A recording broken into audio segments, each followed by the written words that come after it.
Much, Emma.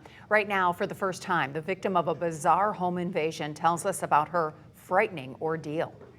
And I kept screaming at him, no, get out, get out, get out.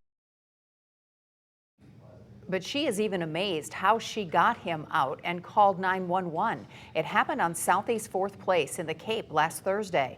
Wait News reporter Jillian Haggerty is live in the neighborhood. And Jillian, this story has so many twists.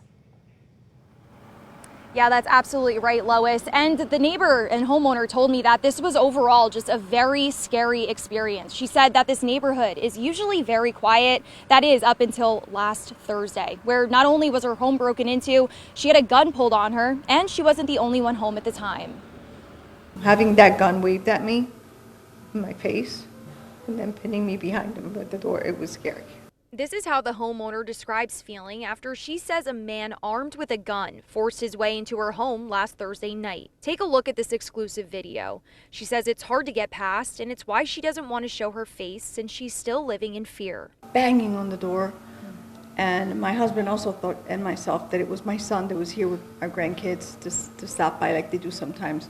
Cape Coral Police says as soon as she opened her door, Joseph Loftus was holding a gun and forced his way inside. He didn't just enter. He pushed her back into her own home and demanded she lock the door behind him. And I kept screaming at him, no, get out, get out, get out. And he kept saying, ma'am, let me in. Somebody wants to shoot me. Somebody will shoot me. Let me in. I'm not going to hurt you. But he's waving the gun. Her mother and husband both came into the room from their bedrooms to check on her. Loftus told them all he was not leaving because people were after him. She never expected something like this in her own home.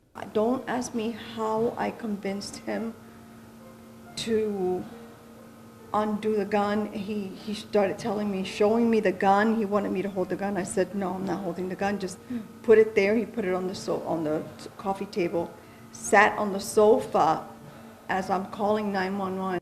That's when she says her husband pulled out his gun and Loftus put his down. She says officers arrived and arrested Loftus, and she was happy it was all over. Things are not going to be the same if it happens again. I hope not. I hope he gets help. Now, she also told me after this happened, she added security cameras all around her house just to be extra cautious. She also mentioned adding a neighborhood watch program here just because she doesn't want this happening again to anybody else. Now, I did reach out to the Cape Coral Police Department. They added that everyone should be locking their doors at night, and they also advise getting security cameras. But for now, reporting in Cape Coral, Jillian Haggerty, Wink News. All right, Jillian, amazing and glad that everybody's okay through all of that.